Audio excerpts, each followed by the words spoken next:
Rebonjour tout le monde et bienvenue à la deuxième partie de cette vidéo où je passe à travers ce paquet de révision des mathématiques 8, oui, des mathématiques de la huitième année. Euh, Ce paquet contient 60 questions. Dans la première partie, je suis passé à travers les questions 1 à 35. Donc dans cette deuxième partie, je vais passer à travers les questions 36 à 60. Alors, pour la question numéro 36, alors Thomson a installé 58 poteaux de clôture pour un enclos de cour, peut-être.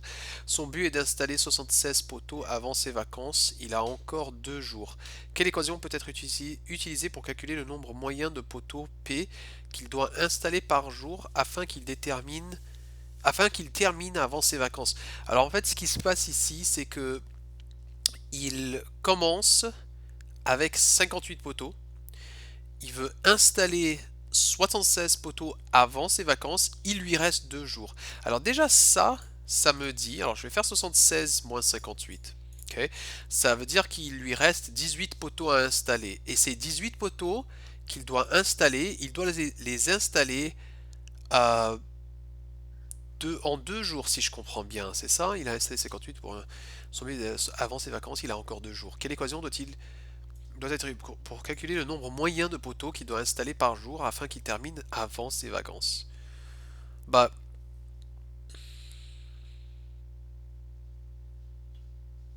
ok. Alors, on avait dit qu'on avait quoi? On avait commencé avec. Ok, on avait dit qu'on avait commencé ici avec 58 poteaux et on doit atteindre. Ok. On doit atteindre 76. Oups, non, ça c'est le nombre de jours. 2, 1, 58. Et on doit atteindre 76. D'accord. Alors, tout simplement, en fait, c'est cette réponse-là, hein, juste en regardant ça, euh, 58 plus 2 étant le nombre de jours, fois P, qu'on avait d'ailleurs déterminé était 9, P étant le nombre de poteaux qu'il doit installer en moyenne par jour, et ça devrait nous donner 76. Ok, alors en fait, de manière très indirecte, en fait, on est déjà arrivé à la réponse. D'accord? Alors c'est B, ok, 58 étant le nombre de poteaux de départ, plus 2 étant le nombre de jours, fois P étant cette valeur inconnue euh, de combien de poteaux il installe par jour, ce qui devrait donner 76. D'accord? Ok, alors passons au numéro 37.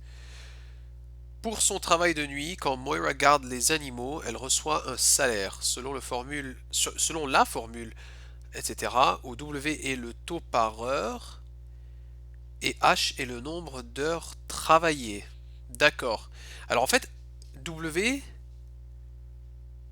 Attends, W c'est le taux par heure? Non, c'est pas. Non, ça n'a pas de sens en fait, il doit y avoir une erreur ici. 15 semblerait être le taux par heure. W semble. Attends, et le taux par heure et H est le nombre d'heures travaillées. Alors effectivement, H est le nombre d'heures travaillées que l'on multiplie par le taux par heure, donc en fait où W n'est pas le taux par heure, euh, le taux par heure c'est 15, W c'est le montant d'argent qu'elle se fait au total, d'accord? Où W est le montant d'argent au total et H est le nombre d'heures travaillées. Moira a reçu ce montant pour la semaine, combien d'heures a-t-elle travaillé? Alors là on te dit que W est égal à 589,50.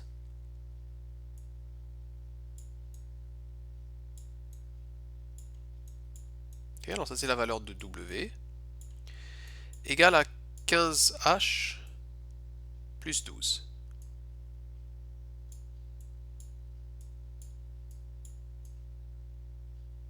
Ok, alors voici ce qu'on te dit.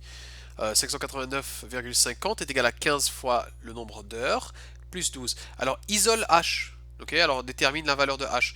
Alors ça, on en a déjà fait quelques exemples. Là, si tu as fait les 36 premières questions, tu as vu qu'en fait, il y avait déjà des équations où il fallait isoler la variable. Alors c'est ce qu'on va faire dans ce cas. On va commencer en soustrayant le 12. D'accord? Alors 589,50 moins 12. Ok, ce qui me fait 577,5. Maintenant, il me reste à diviser par 15 afin d'isoler le h. Ok, je suis en train d'utiliser les opérations inverses. J'obtiens alors h est égal à 38,5. Donc pour le numéro 37, B aurait été la bonne réponse. D'accord. Numéro 38. Plusieurs polygones différents pourraient être utilisés pour couvrir un patio extérieur. Afin de créer un motif de dallage, les angles intérieurs où les tuiles se rencontrent doivent additionner à un total de... Ok, alors plusieurs polygones différents pourraient être utilisés pour couvrir un patio extérieur. Alors en fait, ce qui se passe ici, c'est que genre, tu peux avoir des trucs comme ça, des triangles, hein, des polygones, le polygone le plus basique. Ok. Alors ils sont en train de te dire que tu peux utiliser des polygones pour couvrir le sol d'un patio. D'accord? Alors tu peux faire des trucs comme ça. Ok, j'espère que j'ai passé le message. Euh, Afin de créer un motif de... Les angles intérieurs où les tuiles se rencontrent. Alors ici par exemple, ça c'est un endroit où toutes les tuiles se rencontrent. Doivent s'additionner pour avoir un total. Bon, alors la somme des angles intérieurs où les tuiles se rencontrent doivent avoir un total de 360 degrés, forcément. D'accord? Tout simplement. Passons au numéro 39. Alors, une section d'une grille carrée s'allume la nuit quand le mouvement dans la région qu'il représente est détecté. À 11h30 du soir, la grille paraissait comme ceci. Alors comme ça. Quel pourcentage de la grille est allumé? Ok, bon, bah alors, premièrement, on va déjà déterminer est-ce que c'est une grille à 100 petits carrés? Est-ce qu'il y a 100 petits carrés dans cette grille? Donc, est-ce que cette grille-là, elle est, en tout, ça représente 100. 1, 2, 3, 4, 5, 6, 7, 8, 9, 10. 1, 2, 3, 4, 5, 6, 7, 8, 9, 10. Donc effectivement, ce carré en tout représente 100% et où chacun de ces petits carrés à l'intérieur représente 1%. Alors là, quel pourcentage de la grille est allumé? Donc forcément, il faut tout simplement compter le nombre de grilles qui sont noircies, le nombre de petits carrés qui sont noircis dans la grille, et ce nombre-là correspondra au pourcentage de la grille qui est allumée.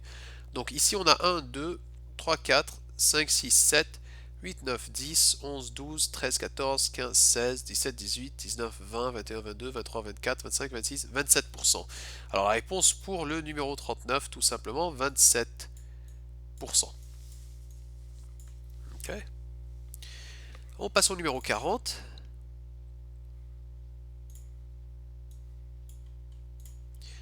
Certaines de l'information suivante pour répondre à la question numéro 40 à 2h15 du matin. La grille paraît comme cela. Alors en fait ici on n'a même pas 1% qui est noirci. Ok.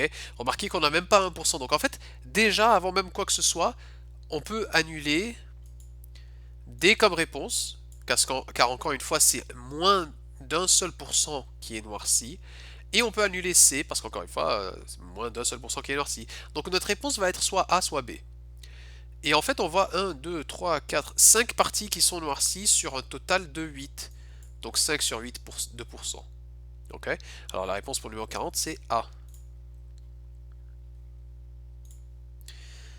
Ok, alors, certaines informations suivantes pour répondre aux questions 41 à 43. Un truc est basé sur une tournée de la roulette et une tire de cartes. Ok. Une variation du truc est basée sur la somme de la tournée. Ok, alors on prend la somme de la région ou du secteur sur lequel on atterrit et du nombre qui est sur la carte. Le tableau des sommes est commencé ici. Alors ici on a la roulette avec ses 4 résultats possibles. 3, 4, 5, 6. 3, 4, 5, 6. Et ensuite ici verticalement on a les cartes. 3, 4, 5, 6, 7. D'accord. Ok. Et là on dit... Qu'est-ce qu'on te demande?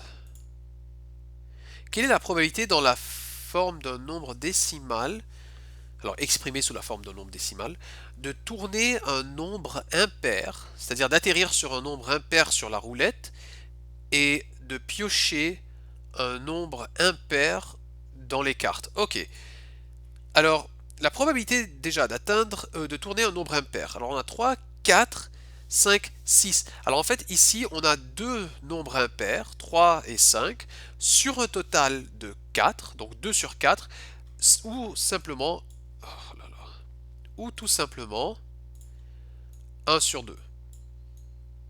Ok, alors ça c'est la probabilité de piocher, non, d'atterrir sur un nombre impair sur la roulette, que l'on multiplie par de tirer un nombre impair, et là c'est de tirer un nombre impair du paquet de cartes. Ici on a 3, 5 et 7 qui sont des nombres impairs, donc 3 cartes sur un total de 5. Donc 3 sur 5. Alors pour le numéro 41, ta réponse sera égale à 3 sur 10, soit 0,3. D'accord? Alors ça c'est la réponse pour le numéro 41. Passons au numéro 42. Lequel des suivants ne représente pas somme de 11 ou 12? Ok, alors en fait on veut avoir tous les résultats. Lequel des suivants ne représente pas somme de 11 ou 12? Ah ok, alors en fait on veut avoir, ok, quelle est la probabilité d'obtenir une somme de 11 ou 12? Une fois que tu as déterminé cette probabilité-là, lequel de ceux-là ne représente pas cette probabilité? Alors vous savez quoi, même avant que j'aille voir dans le tableau, je sais déjà quelle est la réponse. Moi je sais que la réponse c'est A. C'est A qui ne représente pas cette somme-là. Pourquoi? Parce que voici une fraction qui est égale à cette fraction, qui est égale à ce nombre décimal, et ce nombre décimal est égal à ce pourcentage. Donc en fait, je sais que B, C et D veulent tous dire la même chose. Okay, ça c'est une probabilité exprimée sous la forme d'une fraction. Ici, on a une probabilité exprimée sous la forme d'un nombre décimal, et ici, on a une probabilité exprimée sous la forme d'un pourcentage. Okay, ces trois-là sont pareils, sont égaux. Alors en fait, c'est 1 sur 5 qui, pour le numéro 42, qui n'est pas la bonne réponse. D'accord? Je pense que ça va, je pense que j'ai pas vraiment besoin d'aller le faire dans le tableau. Euh, En fait, si, regarde, parce que dans le numéro 43, je vais devoir déterminer la somme. Ok, alors, on va faire ces sommes-là. Alors, 4 et 4 qui me fait 8, 9 et 10. Ici, j'ai 9, 10 et 11. Je fais la somme encore une fois. Ici, j'ai 10, 11 et 12. Ici, j'ai 11, 12 et 13. Ok. Alors, ne représente pas somme de 11 ou 12. Somme de 11 ou 12. On a, ok, déjà combien de résultats possibles y a-t-il? On a 1, 2, 3, 4, 5 fois 1, 2, 3, 4. On a 20 résultats possibles, dont 1, 2, 3, 4, 5 ont une somme de 11 ou 12. Donc 5 résultats possibles sur 20 ont une somme de 11 sur 12. 5 sur 20, lorsque simplifié, tu divises le numérateur et le dénominateur par 5, tu obtiens 1 sur 4. Donc effectivement, c'était 1 sur 4. Okay. Passons au numéro 43. Lequel est la même probabilité que P somme de 8? Alors, P somme de 8, on a 1, 2, 3 résultats. Okay, 3 résultats sur 20 où on obtient une somme de 8. Okay. Maintenant, lequel est la même probabilité que ça? Ben, c'est pas 7, parce que 7, on voit qu'on a juste 2 résultats sur 20. Est-ce que c'est 9? Non, c'est pas 9. 1, 2, 3, 4. On voit qu'on a 4 9. Oui, on a 4 9 possibles. Donc 4 sur 20, donc c'est pas ça non plus. Somme de 11, ce serait la somme de 11. On voit qu'on a 3 sommes de 11, donc 3 sur 20.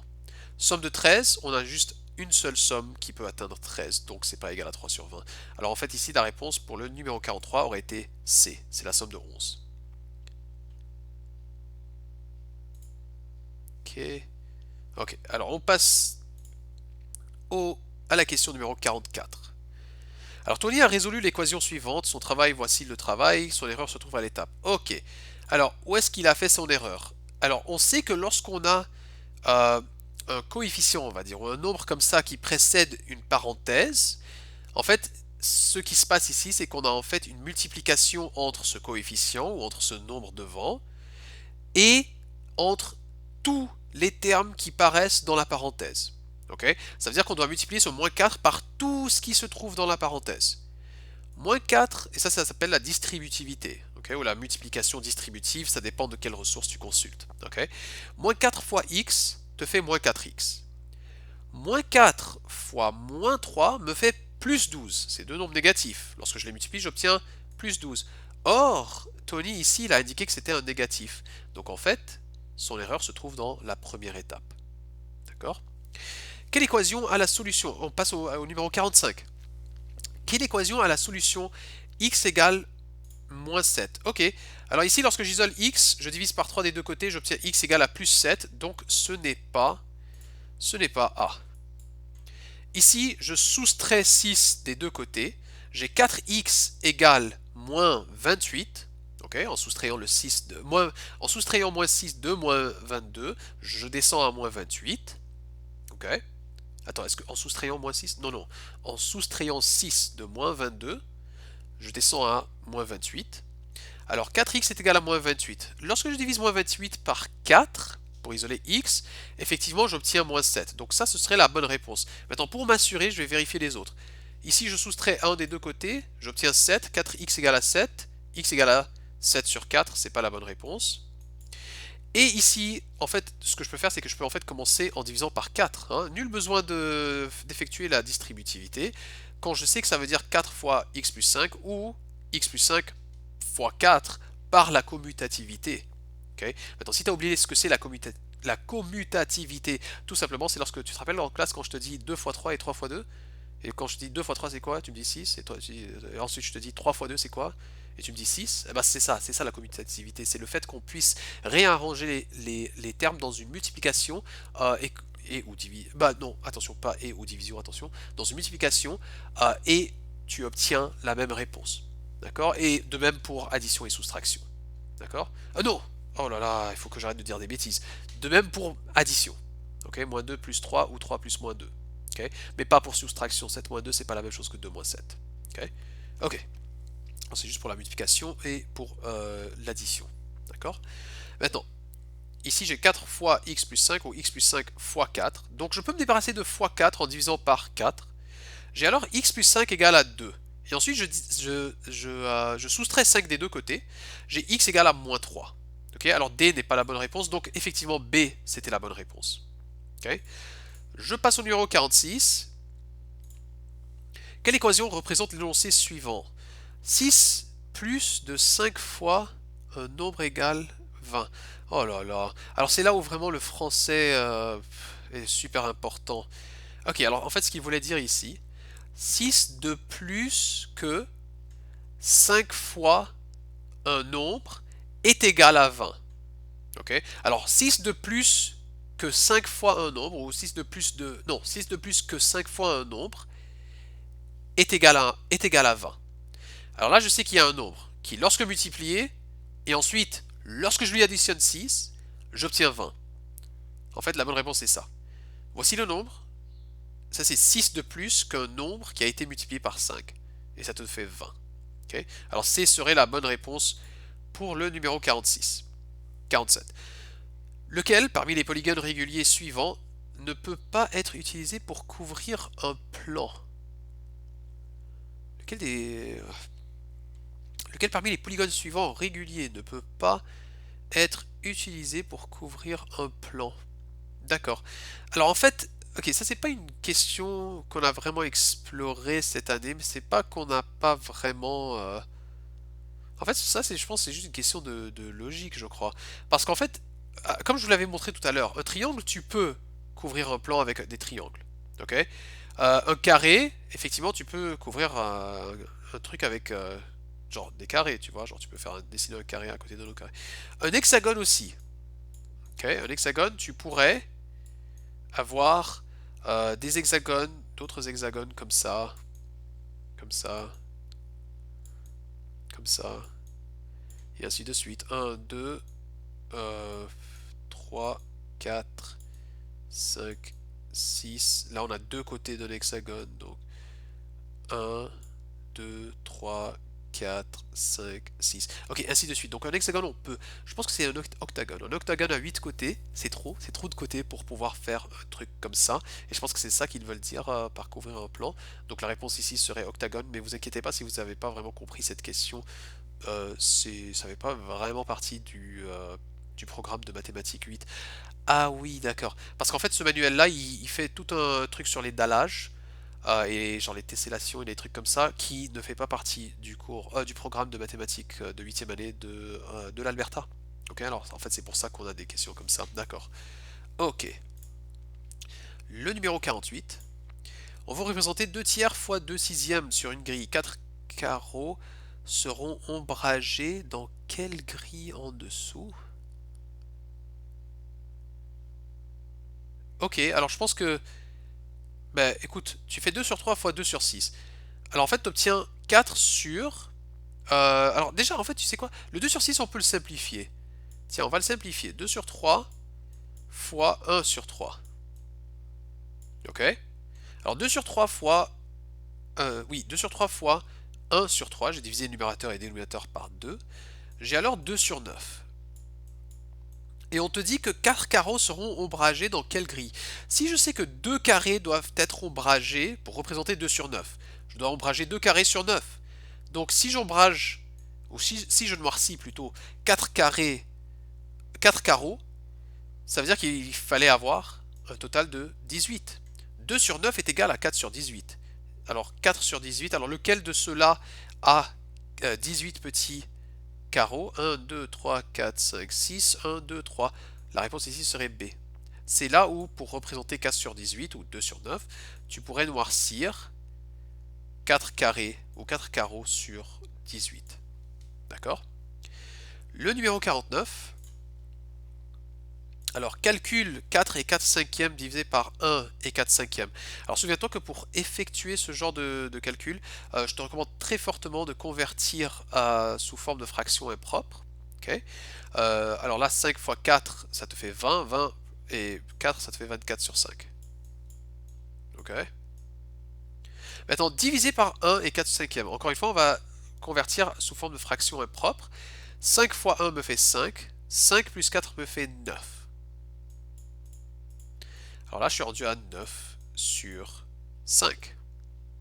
Maintenant, tu te souviens que lorsque tu divises par une fraction, en fait, tu multiplies. Alors, la règle ici, c'est quoi? C'est que tu multiplies et ensuite, tu changes le numérateur, tu l'échanges pour le dénominateur et le dénominateur, tu l'échanges pour le numérateur. D'accord? Donc, tu prends l'inverse. D'accord? Alors là, tu as 24 sur 5 fois 5 sur 9. Ce qui est bien, parce qu'en fait, ça te permet d'annuler le 5 dans le numérateur et le 5 dans le dénominateur. Donc, tu as 24 sur 9. Ok, 24, 9 n'est pas un facteur de 24. Donc, je sais que je ne vais pas avoir une réponse qui est un nombre entier. D'accord? De plus, 9 va dans 24 deux fois. Ok, j'atteins 18. Et après 18, pour aller de 18 à 24, ça c'est une augmentation de 6. Alors il me reste un 6 sur 9. Et 6 sur 9, lorsque tu le simplifies, c'est 2 sur 3. Alors la bonne réponse ici, c'était B. Ok. On passe au numéro 50. C'était estimé que 9 sur 15 de 10 500 personnes qui assistent à un rallye ont un iPod. Basé sur l'estimation, combien de personnes ont un iPod? Alors en fait, on te demande tout simplement quel est 9 quinzièmes de 10 500. Eh ben, tu sors ta calculatrice. 9 quinzièmes de 10 500. Ok, alors 9 sur 15, c'est 60%. 60% fois 10 500. Eh ben, en fait, sans même utiliser la calculatrice, je sais que 60% de 10 000, ça va être 6 000. D'accord? Alors j'ai 6 000 au moins. Et ensuite, 60% de 500, c'est 300. Alors si j'ai 6 000 et 300, ça veut dire ensemble j'ai 6 300. Donc 60% de 10 500 devrait être égal à 6 300 et ça l'est. D'accord? Alors 6300 pour le numéro 50. Ok? Pour le numéro 51, si chaque arête d'un cube est doublée en longueur, comment le volume est-il affecté? Ok, alors vous savez quoi? Pour des questions comme ça, faites-le. Juste faites-le. Ok? Like, je sais que t'es comme, comment ça, fais-le, c'est quoi ça? C'est Nike, just do it? Non, c'est pas ça. C'est juste, fais-le. Genre, créer un cube et ensuite, double la longueur de chacune des arêtes et ensuite détermine le nouveau volume. Ok? Maintenant, ok, je veux pas vous, genre, le ruiner, mais, par exemple, on a 2 fois 2 fois 2. Disons qu'on a un cube original, ou initial plutôt, qui a des longueurs de côté de 2. Ok, alors 2 fois 2 fois 2, ça nous fait 8. Son volume est initialement 8. Maintenant, si je multiplie chacune de ces dimensions par 2, ça veut dire que je dois multiplier par 2 une fois, 2 fois, 3 fois. Donc en fait, j'ai multiplié par 2 3 fois, c'est-à-dire que j'ai multiplié par 8. Alors en fait, voilà ta réponse. Le volume, puisque tu as multiplié chacune des dimensions par 2, c'est-à-dire que tu as multiplié une dimension par 2, une autre dimension par 2 et une troisième dimension par 2, tu as multiplié par 2 3 fois. Et c'est quoi de... En fait, c'est quoi de multiplier par 2 3 fois? Eh ben c'est la même chose que de multiplier par 8. D'accord? Alors c'est ça. Normalement ici je vais m'attendre à obtenir, après avoir doublé ça, je vais m'attendre à obtenir 8 fois ce volume-ci. Donc je m'attends à obtenir 64. Ok? On va voir si c'est vrai. Alors là je double en longueur 2, j'obtiens 4. Fois 4, fois 4. Et bien 4 fois 4 c'est 16. 16 fois 4 effectivement ça te fait 64. Donc en fait la réponse ici, le volume il augmente de 8 fois. Ok? Pour le numéro 52. Certaines informations suivantes pour répondre à la question numéro 52. Comment les minutes sont dépensées sur une émission de radio? Ok. Alors là, on a juste un diagramme circulaire qui nous montre combien du tout chacun de chacune de ces catégories elle occupe. D'accord? Alors combien de minutes dans une heure sont dépensées sur les actualités, la météo et les sports? Alors les actualités et la météo, news and weather, ça c'est 20%, et les sports. Alors ici on a commercials, music, chatting, alors aucun de ceux-là, et les sports 10%. Donc en fait, actualité, météo et sport, c'est 20% et 10% ensemble, ça te fait 30%. Ok, alors 30% d'une heure sont dépensés sur ces catégories. Maintenant, dans une heure, on a 60 minutes. Alors quel est 30% de 60? Alors là, en fait, un instant là. Ah non, mais oui, effectivement. Bah oui, désolé, je suis un petit peu bébête. 30% de 60, bah, tout simplement, c'est 18. Pourquoi j'ai ça d'ouvert d'ailleurs? 30% de 60, c'est 18. Ok? Bah, comment je sais? Bah, je sais que 10% de 60, c'est 6, n'est-ce pas? Et 30%, c'est 3 fois plus grand. Donc, qu'est-ce qui est 3 fois plus grand que 6? Bah, 18. Alors, la réponse ici, pour le numéro 52, aurait été 18 minutes. Ok? Pour le numéro 53, alors on dessine un diagramme en arbre pour x. Ok, alors ça c'est quand on effectue la factorisation première, ok, d'un nombre. Ok, c'est-à-dire qu'on sépare ce nombre en ses facteurs premiers ou en produit de ses facteurs premiers. D'accord? Quels nombres sont couverts? Ok, alors on ne sait pas quels nombres sont cachés ici. Examine la rangée en bas pour déterminer la racine carrée du nombre en haut x. Ok, mais alors tout simplement en fait il faut remonter en haut pour déterminer quelle était cette valeur-là. Alors ici, je sais que ce nombre-là, il a été séparé en 2 fois 2. Donc ce nombre-là, forcément, c'était 4. Ici, je vois qu'il y a quelque chose qui descend et que d'ici, une seule flèche descend, donc c'est 2. Donc ici, forcément, c'est 2. D'accord? 4 fois 2, ça me fait remonter ici. Ok, ces deux flèches qui mènent à cette case-ci et à cette case-là remontent à ce rectangle-ci. Donc 4 fois 2, ça me fait 8. D'accord? Et ok, alors on continue ici. Qu'est-ce qu'on avait dans cette case-là? On avait un 3. Ok, c'est la seule flèche qui sort de cette case, c'est un 3. Même chose ici, la seule flèche qui sort de cette case-ci, c'est un 3. Ok, ça veut dire que d'ici, on avait ces deux flèches qui menaient vers un 3 et un autre 3. Donc 3 fois 3 me font le numéro qui était là-dedans, qui est 9. Et 8 fois 9 me fait 72.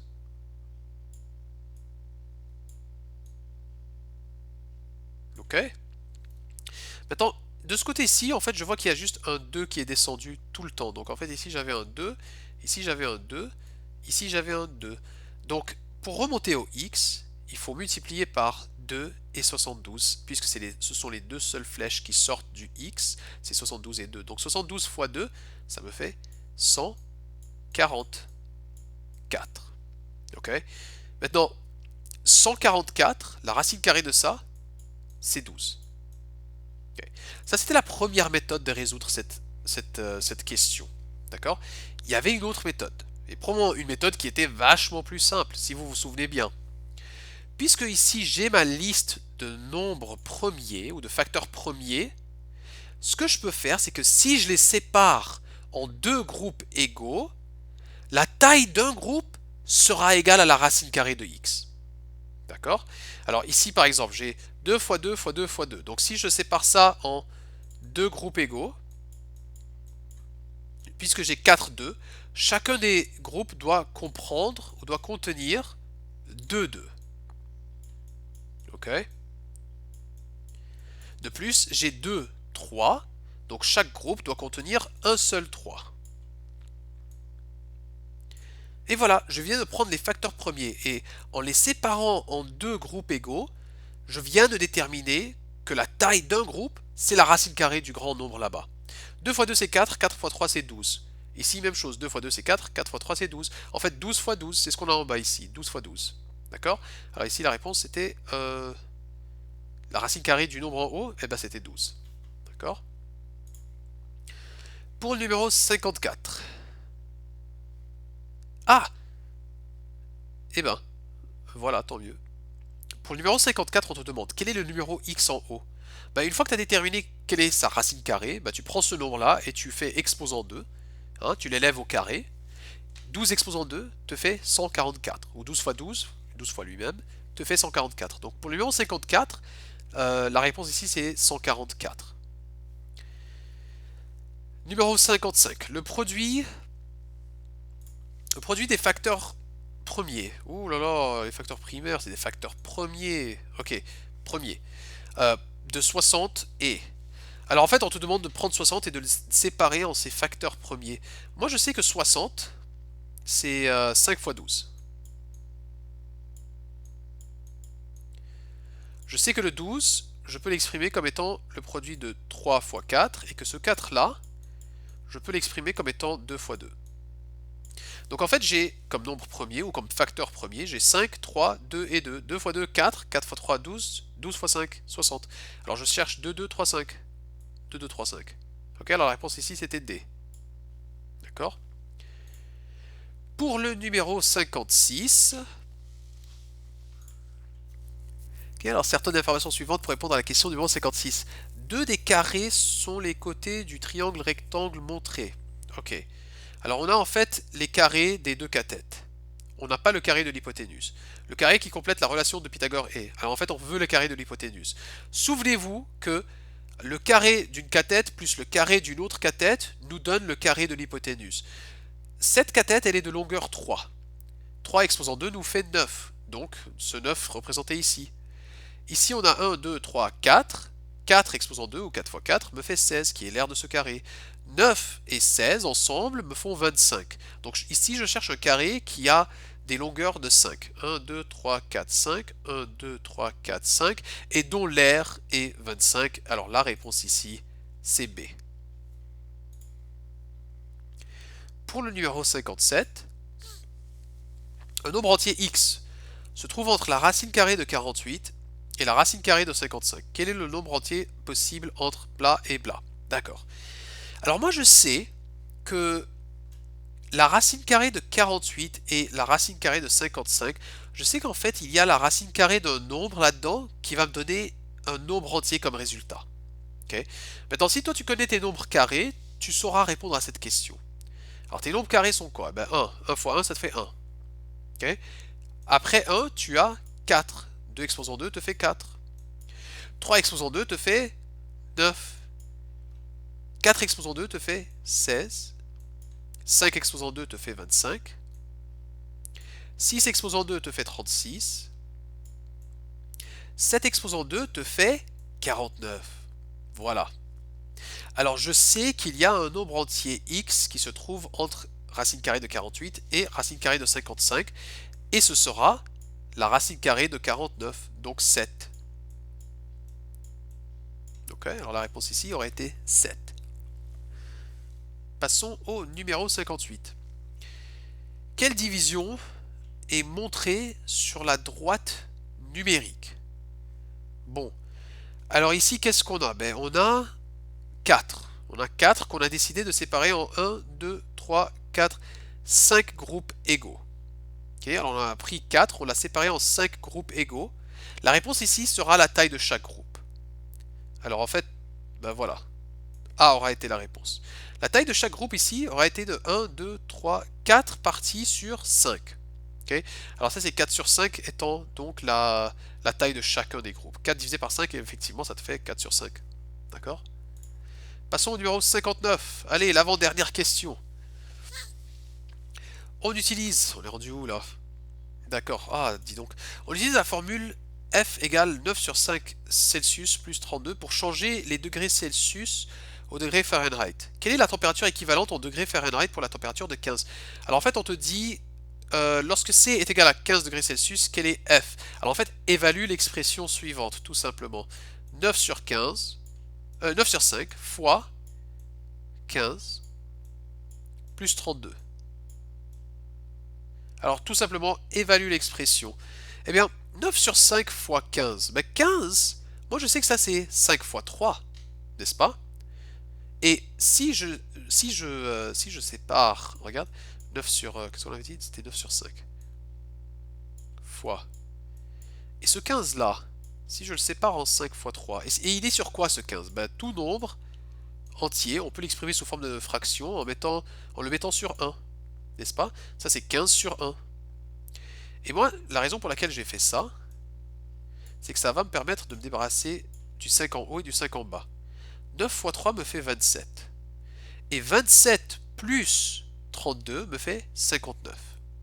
Alors la réponse ici, 59 degrés Fahrenheit. Ok. Et finalement, la toute dernière question, la question numéro 60. Lequel montre trois valeurs équivalentes? Alors en fait ici, qu'est-ce qu'on t'a fait? On t'a donné des fractions, des nombres décimaux et des pourcentages, et il faut nous dire lesquels sont égaux l'un à l'autre. 11 sur 20, eh ben 11 sur 20, ça, c'est plus grand que la moitié. Donc ça ne va pas correspondre à un pourcentage qui est inférieur à 50%. Donc A n'est pas la bonne réponse. 224 sur 100. Ça, lorsque je le divise, j'obtiens 2,24 comme nombre décimal, et non 224,0. Donc c'est pas B. 5 sur 4. 5 sur 4, en fait, te donne un nombre décimal qui est supérieur à 1. Ça te donne 1,25. D'accord? 5 sur 4 te donne 1,25, même quand tu mets dans ta calculatrice. Lorsque tu le représentes sous forme de nombre mixte, tu peux écrire comme ça. Ok? Nombre fractionnaire, désolé, nombre fractionnaire. Ok? Tu peux l'écrire comme ça. D'accord? 1 et 1 sur 4. 4 fois 1 c'est 4, 4 plus 1 c'est 5. 5 sur 4. D'accord? Ça veut dire 1,25 et non 0,125. Ok? Quoique, oui, effectivement, il représente 125%, mais il ne représente pas 0,125 sous forme de nombre décimal, c'est pas ça. Ok. 4 sur 25. Et ben 4 sur 25, même sans utiliser de calculatrice, je sais que je peux passer de 25 à 100 en multipliant par 4, donc je peux représenter ça, cette fraction-là, je peux la représenter sous la forme 16 sur 100. 16 sur 100, je sais que ça correspond à 16%, et je sais que lorsque exprimé sous nombre décimal, que c'est 0,16. D'ailleurs, bah, quand tu divises par 100, tu déplaces la virgule. Okay, alors on a 16,0. Lorsque tu divises par 100, tu vas déplacer la virgule de 2 unités vers la gauche. Okay, alors maintenant ta virgule elle est là. Donc en fait tu as 0,16. Elle va être devant le 1. D'accord? Alors, la bonne réponse pour le numéro 60, c'était C. Et voilà tout pour ce paquet de révision. Écoutez, j'espère que ça vous a été utile. Moi, ça a été très long de, de faire ces vidéos, mais j'aime bien. J'espère que ça vous a été utile. Je sais que dans cette période-là, avec le confinement et tout ça, avec la pandémie, que c'est facile d'oublier ses maths et de, je sais pas, ouais, voilà, en fait, juste d'oublier les maths, hein. On fait pas autant de maths qu'avant. Mais je vous prie vraiment de vous efforcer de faire de votre mieux, de réviser même pendant l'été, je vous suggérerais de réviser, comme ça lorsque vous allez revenir en septembre, vous allez être prêt pour les maths de neuvième année. Mais vraiment, révisez. Je vais vous mettre en plus, vous savez quoi, je vais même comme vous le savez bien, moi j'ai enseigné tout le cours de mathématiques 8, je l'ai sur YouTube, puisque voilà, je vous fais ça depuis le début de l'année. Donc même si pendant l'été tu as quelques heures de libre ou quelques moments de libre et que tu te dis oh là je me souviens pas vraiment bien de l'unité des entiers, de comment multiplier des nombres entiers ensemble, un négatif fois un négatif ça fait quoi, etc. Ah bah je te recommanderais d'aller revisionner mes vidéos. D'accord? Alors je veux pas te donner des devoirs ou du homework pendant les vacances d'été, mais vu que là on est vraiment dans une situation unique, très exceptionnelle, c'est vraiment la première fois qu'on vit un tel truc, et alors pour t'efforcer de ne pas perdre tes habiletés en mathématiques, je te recommanderais très fortement de jeter quelques coups d'œil à mes vidéos, de tenter peut-être quelques questions que je mets comme exemple dans mes vidéos et ensuite écoute tu mets pause, ensuite tu tentes la question mais après tu regardes ma vidéo et tu vois ok est-ce que je l'ai bien résolu, est-ce que je l'ai résolu comme Monsieur Ahmed il l'a fait ou non, d'accord? Maintenant écoutez, à tous mes élèves, je sais pas combien parmi vous allez entendre ce message, ok? Parce que voilà j'ai fait exprès, je réserve ce message à mes élèves qui ont pris le temps de visionner toute ma vidéo ou toutes mes vidéos jusqu'à la fin. Je veux vous dire merci. Ok. Mon année avec vous a été exceptionnelle à Avalon. Alors ça c'est à mes élèves de 8.8 et à mes élèves de 8.2. J'ai beaucoup apprécié vous avoir comme élève. Je me suis beaucoup amusé avec vous. Alors du fond de mon cœur, un grand merci d'avoir été aussi géniaux comme élève. Parce qu'en fait, vous savez quoi, en tant qu'enseignant, on est, c'est- on est un excellent enseignant lorsqu'on a d'excellents élèves devant nous. Ok? Pas qu'on n'est pas excellent lorsqu'on n'a pas d'excellents élèves, pas ça, mais c'est juste que quand vous êtes géniaux comme élève, eh ben ça fait sortir en moi l'enseignant content, génial, exceptionnel. Bon, je vais pas dire que je suis exceptionnel, mais voilà quoi. Mais voilà, je voulais juste vous remercier pour cette année-là. Euh, je ne vais pas être votre enseignant de neuvième année, je suis désolé d'avance. J'ai décidé de suivre quelques études avancées dans un autre domaine que l'éducation, euh, parce qu'en fait ça me manque d'apprendre. Ça me manque beaucoup, énormément d'apprendre. Là en ce moment, comme vous le savez bien, je travaille sur ma maîtrise, puis en éducation, puis voilà, ça va, c'est bien, ça m'embête pas. Mais j'ai toujours voulu apprendre un petit peu plus dans le domaine des mathématiques et dans le domaine des sciences.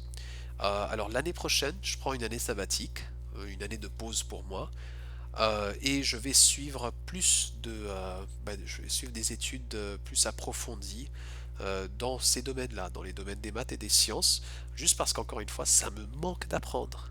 Ça me manque d'apprendre. Mais j'apprends avec vous. Ok, alors en classe, j'apprends avec vous, j'apprends comment être enseignant et tout ça. Dans ma maîtrise, j'apprends encore une fois comment être meilleur enseignant et tout ça, mais ça me manque juste d'apprendre dans le domaine des sciences et des maths. Alors pour cette raison-là, j'ai décidé de faire un retour à l'université. Alors l'année prochaine, je vais être élève à temps plein à l'université euh, pour approfondir mes connaissances. Maintenant, encore une fois, un grand merci à vous, à mes élèves, qui écoutiez encore mes vidéos, qui vous êtes certainement beaucoup appliqués dans mon cours. Je vous souhaite tout ce qui est de bien dans la vie. Je suis très fier de vous. Je veux que vous le sachiez. Je suis vraiment fier de vous. Euh, plusieurs parmi vous que je vois en classe qui travaillez sans arrêt. Vous êtes tellement, je sais pas, studieux. Vous prenez ça très au sérieux. Puis ça me fait tellement plaisir de voir ça parce qu'en fait, tout ce que je veux voir, c'est que je veux vous voir réussir. C'est tout. Alors, du fond de mon cœur, je vous aime beaucoup. Merci beaucoup mes élèves de 8e à Avalon. Je vous embrasse très fort. Puis écoutez, à la prochaine peut-être, on se reverra un de ces jours probablement. Allez, au revoir mes petits, je vous aime beaucoup. Bye bye.